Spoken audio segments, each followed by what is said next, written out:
Hello, in this video I'm going to show you how to check which applications have access to speech recognition on your iPhone.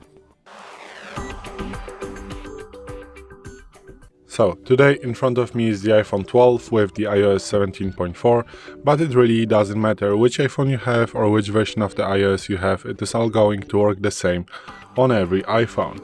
So, what you want to do is to open settings, then you want to swipe down a little bit and tap on the privacy and security. So this icon with this hand right here, so just tap on that one, and then you want to go to the speech recognition.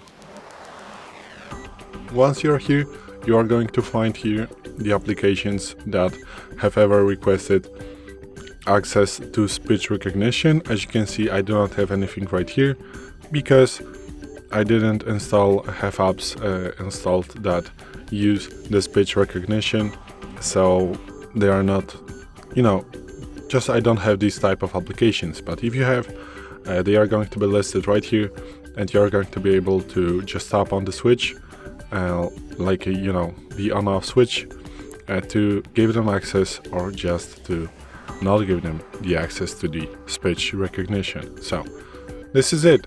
Thanks for watching. I hope this video helped you. If it did, please leave a like and consider to subscribe to our channel. Bye!